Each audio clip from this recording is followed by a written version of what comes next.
जी नमस्कार। आते हैं हम लोग इंडस सिविलाइजेशन के कुछ महत्वपूर्ण नगरों की विशेषताओं की जानकारी आपके सामने देने के लिए।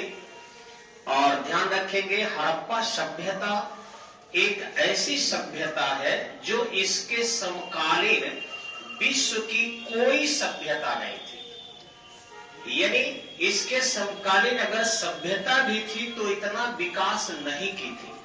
यानी आज के यदि मॉडर्न जमाने को हम देखें तो आज भी उतना विकास जमाने ने नहीं किया है जितना हड़प्पा सभ्यता के लोग विकसित थे। यानी उस समय के हड़प्पा सभ्यता के यदि हम नगरीकरण को देखें तो 300 छोटे छोटे नगर थे और 6 बड़े बड़े नगर थे।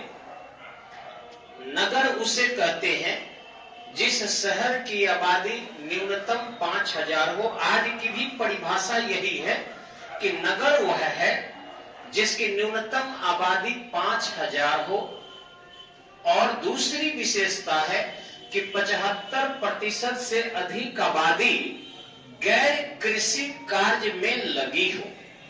अतः हड़प्पा में 6 ऐसे बड़े नगर थे, जबकि आज भारत में मात्र 4 ही ऐसे बड़े नगर हैं जो 50 लाख का शहर है। ध्यान रखेंगे, 53 जो है आपके 10 लाख का शहर है भारत में। और इस तरीके से उस समय में आज से लगभग 4300 वर्ष पहले हड़प्पा सभ्यता अत्यधिक विकसित थी और उसकी आबादी इतनी अधिक थी कि मोहनजोदड़ो में 39 से 44 हजार के बीच आबादी थी। वहीं हड़प्पा में आबादी लगभग 35 से 38 हजार के बीच थी। अब अलग अलग नगरों की यदि विशेषताओं के बारे में हम चर्चा करें तो आप देखेंगे कि एक कॉमन एडमिनिस्ट्रेशन होने के बावजूद व्यापारियों एवं पुरोहितों के एक मजबूत व्यवस्था के बावजूद भी अलग अलग नगरों से अलग अलग साक्ष्य मिले हैं। यहां देखते हैं आप, सबसे पहले हम यहां चर्चा करेंगे आपको हड़प्पा की। तो हड़प्पा रावी नदी के बाएं तट पर है। ये रावी नदी जा रही है आपकी, इसके देखिए चूंकि नदी का मुहाना जिधर होता है उसके ठीक लेफ्ट साइड को हम लोग यानी कि इस दिशा को, तो ये बाएं तट पर हड़प्पा था। हड़प्पा की खासियत थी कि 6-6 के क्रम में 2 बड़े बड़े अन्नागार मिले हुए हैं। दूसरी की वहां पर मजदूरों के 15 बैरक मिले हुए हैं। घर से एक भी कुआं नहीं मिला हुआ है। वहां पर चित्राक्षर लिपियां मिली है। हड़प्पा से जो है विदेशी व्यक्ति के सरकंडे में रखे हुए ताबूत मिले हैं। यदि हम मोहनजोदाड़ो की चर्चा करें तो देखिए यही जो है आपको सिंधु नदी आती है और इस ढंग से आकर अरब सागर में गिर जाती है। ये देखिए आपका मोहनजोदाड़ो शहर है। ये सिंधु नदी के दाहिने तट पर स्थित है। यहाँ पर मोहनजोदाड़ो लिखा है लेकिन नगर जो है यहाँ पर था। यहाँ के हर घर से कुआं मिला है, बड़े बड़े मकान मिले हैं, 2 मंजिले मकान मिले हैं, सीढ़ियां तंगदार हुआ करती थी, पुरुष के दाढ़ी युक्त जो है प्रतिमा मिली है, कांसे की नर्तकी आपके मोहनजोदड़ो से मिली है। यहाँ पर एक बृहद स्नानागार मिला है जो 2.43 मीटर गहरा था, 7.03 मीटर चौड़ा था, 11.88 मीटर लंबा हुआ करता था।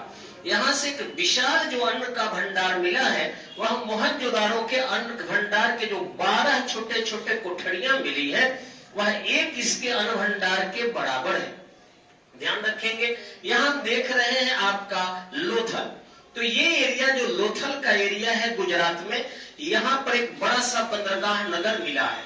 अगर पूरी हड़प्पा सभ्यता के ईंटों की संरचना को देखें, पूरी हड़प्पा सभ्यता के ईंटों की संरचना को देखें तो सबसे बड़ा ईंट का संरचना आपके लोथल से मिला है।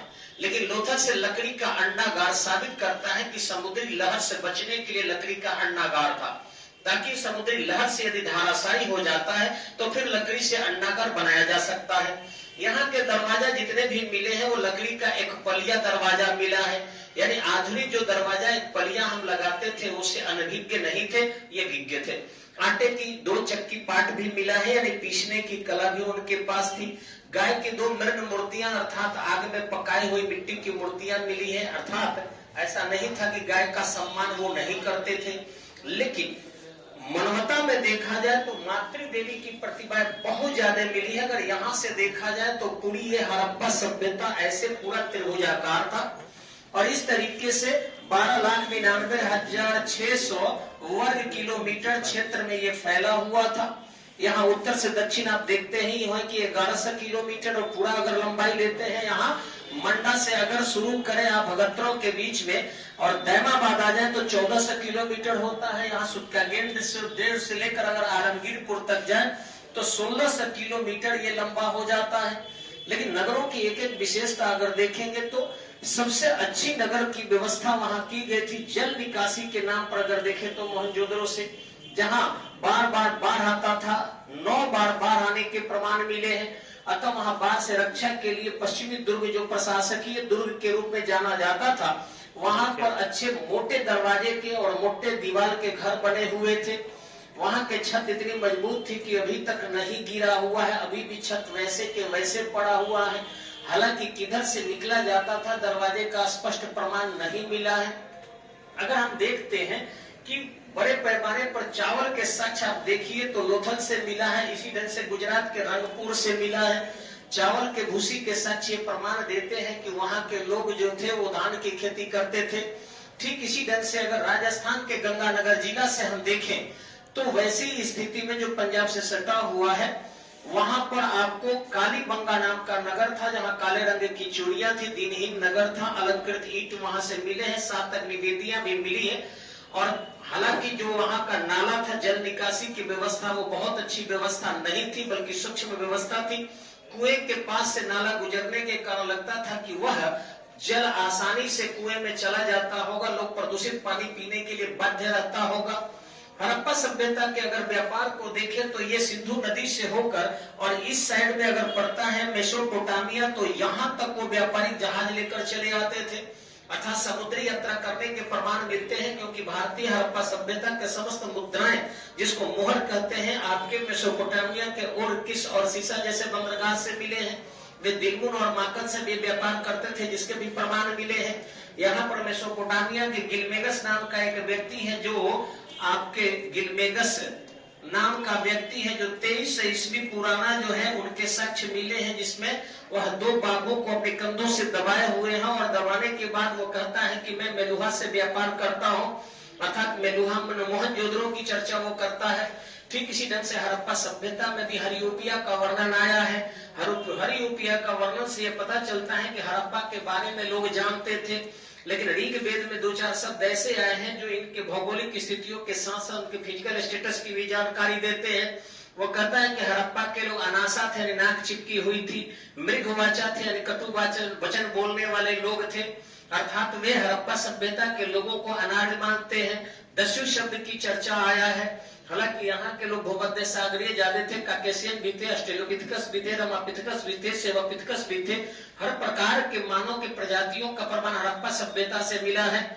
इसके बावजूद भी उन्हें अदेवयु कहते हैं कि देवताओं को नहीं मानते थे। हालांकि यहाँ पर बड़े पैमाने पर लिंग एवं जोनी का प्रमाण मिला है। हालांकि जोनियां भी ज्यादा मिली और लिंग भी ज्यादा मिले हैं, जो शिवलिंग के प्रतीक के रूप में माना जाता है, जिससे लगता है कि वहां शिव की उपासना की जाती थी। पशुपति की मूर्तियां भी वहां से मिली है, जो भगवान शिव के उपासक के रूप में वो जाने जाते थे। इस तरीके से हड़प्पा सभ्यता के नगरीकृत सभ्यता इस रूप में विकसित देखते हैं, क्योंकि बड़े पैमाने पर वो वस्तु विनिमय पद्धति से अपने न केवल लोकल व्यापार को बल्कि अंतर्राष्ट्रीय व्यापार को करते थे। वे अफगानिस्तान से टीन मंगाकर जो है कांसे का निर्माण किया करते थे। ठीक इसी ढंग से राजस्थान के खेतरी से उनके द्वारा मंगाया जाता था तंबा। कोलार से आपको सोने के जो है वहां उपस्थिति का प्रमाण मिलता है। बिहार के मुंगेर से भी वो बड़े पैमाने पर टीन मंगाया करते थे। इस तरीके से हड़प्पा सभ्यता के यदि लोगों को देखें तो दूर दराज के क्षेत्र से उनके व्यापारिक संबंध था।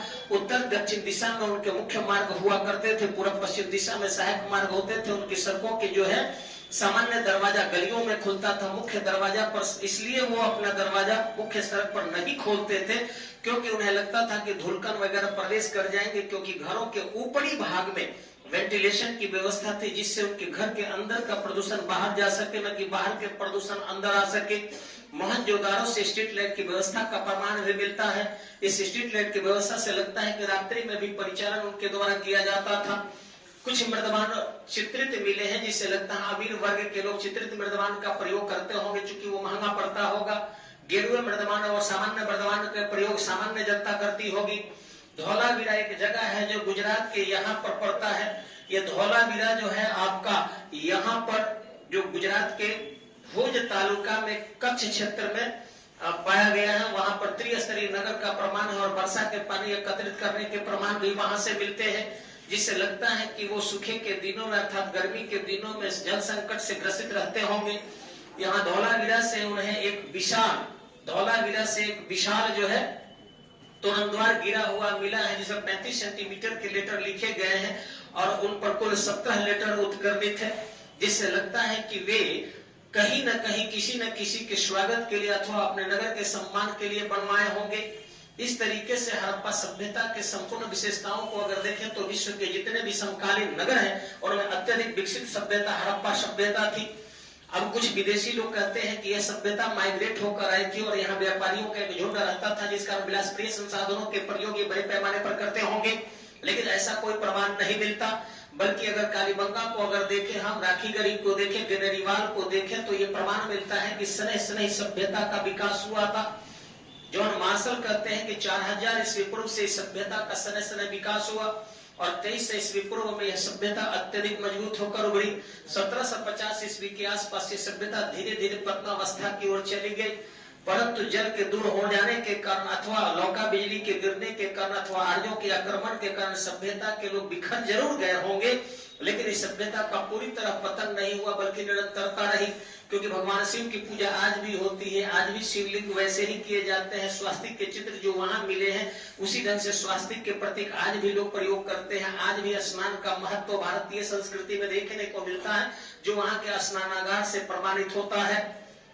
अगले वीडियो में आगे जानकारी दी जाएगी। धन्यवाद, नमस्कार।